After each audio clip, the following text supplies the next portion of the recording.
નમસ્કાર મિત્રો, વાહ ભાઈ વાહ ચેનલમાં ફરીથી આપનું સ્વાગત છે. અમારી ચેનલ લાઈક કરો, સબસ્ક્રાઈબ કરો, મિત્રોને જણાવો, અમારા વિડીયો શેર કરો.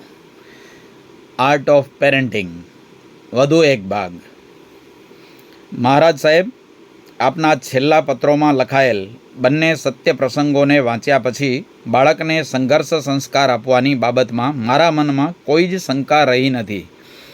આપની વાત સાચી છે કે અન્ય બાબતોમાં કરેલ ભવિષ્ય માટેની આગાહીઓ સાચી પડવાની સંભાવના છે, પણ વ્યક્તિને ભવિષ્યમાં કષ્ટનો, તકલીફોનો કે અગવડોનો સામનો નહીં જ કરવો પડે એવી કરેલ આગાહી સાચી પડવાની તો કોઈ જ સંભાવના નથી.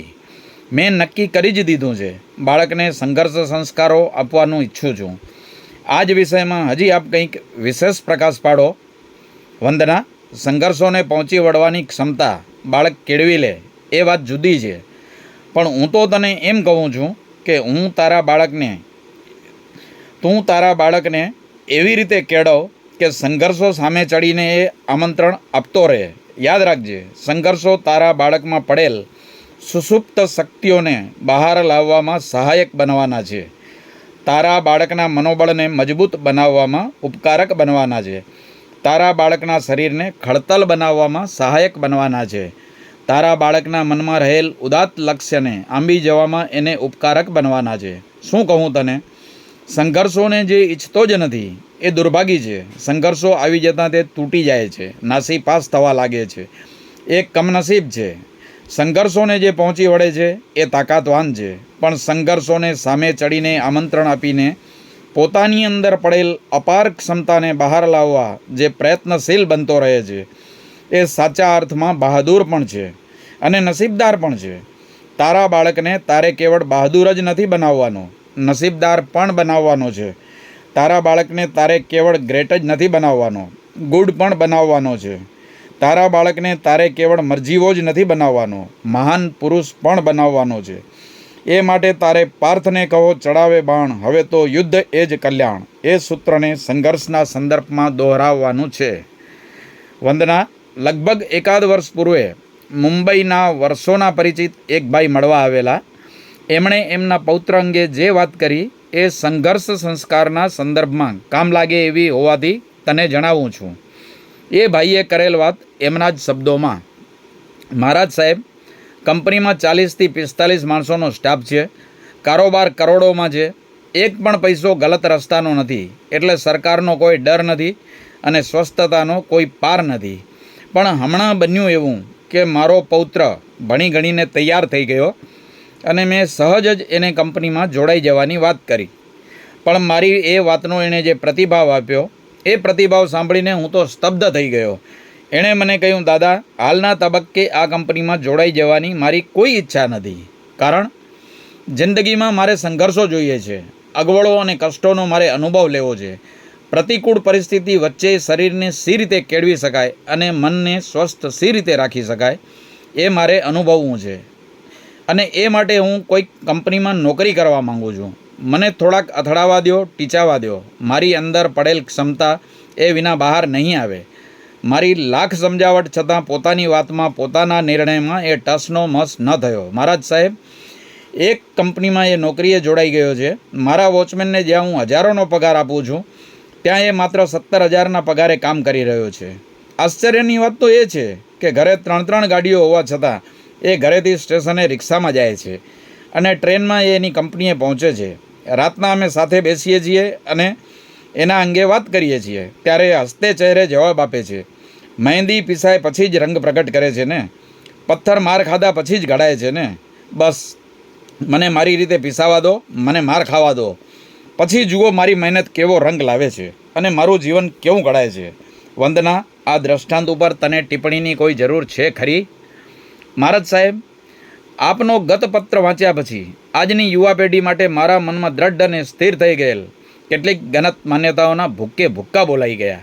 હું ગઈકાલ સુધી એમ જ માનતી હતી કે આજની યુવા પેઢી સુખશીલ બની ગઈ છે, સ્વચ્છંદી બની ગઈ છે, વ્યસની અને કૃતજ્ઞ બની ગઈ છે. પણ ગત પત્રમાં આપે જે યુવકનો પ્રસંગ લખ્યો છે એ વાંચતાં પળભર તો માની જ ન શકાયું કે આ પ્રસંગ સત્ય પ્રસંગ છે અને આજની યુવા પેઢીનો છે. જાણવું તો મારે એ છે કે શું ખરેખર આજની યુવા પેઢી સારી છે? વંદના, લગભગ 1.5 લાખ જેટલા યુવાનો મારા નજીકના સંપર્કમાં છે. એ સૌના જીવનને હું ખૂબ નજીકથી જાણું છું. એ સૌએ પોતાના ભૂતકાલીન જીવનની કલંકિત કથા તથા કલુષિત કથા એમના સ્વમુખે મને કરી છે. તને સ્પષ્ટ શબ્દોમાં કહું તો ગઈકાલનું એમનું જીવન જો ગટર જેવું હતું તો આજનું એમનું જીવન ગંગાજળ છે. ગઈકાલનું એમનું જીવન જો કૃષ્ણ પક્ષનું હતું તો આજનું એમનું જીવન શુક્લ પક્ષનું છે. ગઈકાલનું એમનું જીવન જો કાંટાનું હતું તો આજનું જીવન ગુલાબની પાંખડીનું છે. મારા અનુભવ પરથી તને કહું છું કે આજની યુવા પેઢી કોઈક કારણસર ગુમરાહ બની ગઈ છે, તો પણ એ સન્માર્ગ પર આવવા તૈયાર છે. સન્માર્ગ પર એ આવી શકે છે. અને જો નાની વયમાં જેને મા બાપ તરફથી સંસ્કારોનો મસ્ત વારસો મળી ગયો છે તો એનું ઉન્માર્ગ ગમન શક્ય જ નથી બનતું. ના, એક વાતનો ખાસ ખ્યાલ રાખજે કે કીડીની બાજુમાં લાડુઓ મૂકી દેવો એ અલગ વાત છે, અને કીડી પર લાડુઓ મૂકી દેવો એ અલગ વાત છે. કીડીની બાજુમાં મુકાતો લાડુઓ કીડી માટે આનંદદાયક અને જીવન પોષક બની રહે છે, જ્યારે કીડી પર મુકાઈ જતો લાડુઓ કીડી માટે મોતનું કારણ બની શકે છે. તારા આવનારા બાળકને તારે સંસ્કારો જરૂર આપવાના છે, પણ એ સંસ્કારો આપતા રહેવાની તારી વૃત્તિ પ્રવૃત્તિ કીડીની બાજુમાં મુકાતા લાડવા જેવી જ બની રહેવી જોઈએ, નહીં કે કીડી પર મુકાઈ જતા લાડવા જેવી. અન્યથા સંસ્કારો આપવાનો તારો આશય ગમે તેટલો શુભ હશે તોય તારા બાળકને તું હાથથી ગુમાવી બેસીશ. આ ચેતવણી હું તને એટલા માટે આપી રહ્યો છું કે હજારો મા બાપો આજે કટુ પરિણામ અનુભવી રહ્યા છે. સાવધાન. મહારાજ સાહેબ, કીડીની બાજુમાં મુકાતા લાડવાની અને કીડી પર મુકાઈ જતા લાડવાની વાત લખી દઈને આપે મને જે ગંભીર સંદેશ આપી દીધો છે એ બદલ હું કાયમ માટે આપની ખૂબ ખૂબ આભારી રહીશ. આ સંદેશનો હું તો તાત્પર્યાર્થ સમજી છું કે મારે મારા બાળકને સ્વતંત્રતાનું આસમાન તો આપતા જ રહેવાનું છે.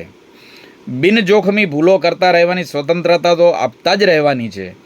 પસંદગીના એના ડહાપણ પર મારે વિશ્વાસ તો રાખતા જ રહેવાનું છે. એના ચારિત્ર પર બિનજરૂરી શંકા કરતા રહેવાથી તો મારે બચતા જ રહેવાનું છે. એની કમજોરીને એની ખુદની ઉપસ્થિતિમાં અધિકારહીન અને વિવેકહીન લોકો વચ્ચે ખુલ્લી કરતા રહેવાથી મારે દૂર જ રહેવાનું છે. આપના સંદેશને હું આ રીતે સમજી છું. બરાબર છે? વંદના, તારી સૂઝ અને સમજણ બદલ મારા તને અંતરના ખૂબ ખૂબ ધન્યવાદ છે. મને વિશ્વાસ બેસી ગયો છે કે સંસ્કાર પ્રદાનના અલગ અલગ ક્ષેત્રે તારા બાળકને સજ્જ કરવામાં તને સફળતા મળીને જ રહેશે. હવે એક મહત્ત્વની વાત, તારું બાળક જેવું થોડુંક મોટું થશે અભ્યાસ માટે તારે એને સ્કૂલમાં મૂકવું જ પડશે. મેં તને પૂર્વ પત્રોમાં ગર્ભ સંસ્કાર, ગૃહ સંસ્કાર, સહન સંસ્કાર, શરમ સંસ્કાર અને સંઘર્ષ સંસ્કાર અંગે અલગ અલગ અભિગમોથી કેટલીક વાતો જણાવી છે. હવેના પત્રોમાં તને સ્કૂલ સંસ્કાર અંગે કેટલીક વાતો જણાવવા માગું છું. સ્કૂલ સંસ્કાર અંગે તને કાંઈ પણ લખું એ પહેલાં લગભગ 2 વર્ષ પૂર્વે પાલીતાણામાં ઉનાળુ વેકેશનમાં 99 યાત્રા કરવા આવેલા સ્કૂલોમાં ભણી રહેલા નાનકડા 500 જેટલા બાળકો સમક્ષ મેં કરેલ પ્રવચનમાં બાળકોને એક પ્રશ્ન પૂછેલો. તમે જેમના હાથ નીચે ભણી રહ્યા છો એ શિક્ષકોના અને શિક્ષિકાઓના તમે કોઈ ઉપનામ જો પાડ્યા હોય તો મારે ઉપનામ સાંભળવા છે. ઓસામા બિન લાદેન, એક છોકરાએ જવાબ આપ્યો. હિટલર, બીજા છોકરાએ જવાબ આપ્યો. દાઉદ ઇબ્રાહિમ, ત્રીજા છોકરાએ જવાબ આપ્યો. જગ્ગા ડાકુ, ચોથા છોકરાએ જવાબ આપ્યો. ઐશ્વર્યા રાય, પાંચમા છોકરાએ જવાબ આપ્યો. ફૂલન દેવી, છઠ્ઠા છોકરાએ જવાબ આપ્યો. વંદના, એક પણ બાળકના મુખે મને ઝાંસીની રાણી, વિવેકાનંદ, સુભાષચંદ્ર બોઝ કે આઇન્સ્ટાઈન જેવું એક પણ નામ સાંભળવા ન મળ્યું. હા, આ કરુણતા અને વાસ્તવિકતા છે આજની સ્કૂલોમાં ભણી રહેલા બાળકોના નિમ્ન સ્તરના માનસની. વંદના, તું કદાચ પૂછીશ કે સ્કૂલમાં બાળકોને જે પણ ભણાવાય એમાં મા બાપો શું કરી શકે? અમે મા બાપો તો બાળકોને સ્કૂલમાં ભણવા મૂકી દઈએ એટલે અમારી જવાબદારી પૂરી થઈ જાય. બાકી બાળકોને સ્કૂલમાં શું ભણાવવું, કોણ ભણાવે એ બાબતમાં મા બાપો કશું જ ન કરી શકે ને. કબૂલ, તારી વાત સાચી છે. છતાં એક અતિ મહત્ત્વની બાબત તરફ હું તારું કેટલાક પત્રોમાં ધ્યાન દોરવા માંગુ છું.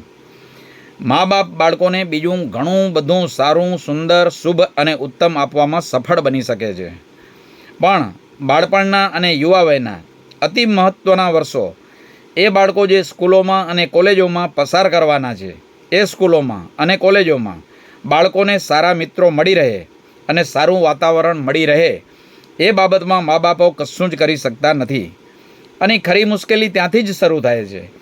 મા બાપે ખૂબ જ જહેમત ઉઠાવીને બાળકના મનમાં સમ્યક પ્રત્યે આકર્ષણ ઊભું કરી દીધું છે અને ગલત પ્રત્યે વિકર્ષણ ઊભું કરી દીધું છે. પરંતુ જેવું બાળક સ્કૂલમાં દાખલ થાય છે, 2, 4, 5 વર્ષો પસાર કરે છે, ત્યાં એને જે મિત્રો મળે છે, જે વાતાવરણ મળે છે, એ મા બાપ તરફથી ઘરમાં મળેલા સંસ્કારોથી લગભગ તો વિપરીત જ હોય છે. પરિણામ એ આવે છે કે મા બાપોના સંસ્કાર પ્રદાનની મહેનત ઉપર લગભગ પાણી ફરી વળે છે. હજારો મા બાપો વર્તમાનમાં આ 2 પરિબળોના ક્ષેત્રે અસહાયપણું અનુભવી રહ્યા છે. મોંઘી સ્કૂલો ઘણી મળી રહી છે, પણ સારી સ્કૂલો દીવો લઈને શોધવા જવું પડે એ સ્થિતિમાં છે. સારું શિક્ષણ આપી રહેલ સ્કૂલો ઘણી મળી રહી છે, પણ સારા સંસ્કારો આપી રહેલ સ્કૂલો ક્યાં ક્યાં છે એ જાણવા ગૂગલમાં સર્ચ કરવું પડે એ સ્થિતિ છે. કાચના ટુકડા જેવા મિત્રો તો હાલતાને ચાલતા મળી રહે છે, પણ હીરા જેવા મિત્રો ક્યાં છે એ કોઈને સમજાતું નથી. ઢાળ ઉતરવાનું વાતાવરણ જો બાળકોને ક્યાં નથી મળી રહ્યું એ પ્રશ્ન છે. જે પ્રશ્ન છે એ પર્વતના શિખરે પહોંચાડી દે એવું વાતાવરણ મળવાનું છે. આ અંગે તું અને વંદન શું કરી શકો તેમ છો એની વાત હવે પછીના પત્રોમાં. ધન્યવાદ મિત્રો. આ એપિસોડ અહીં પૂરો થાય છે. વાહ ભાઈ વાહ. અમારી ચેનલને લાઈક કરો, સબસ્ક્રાઈબ કરો.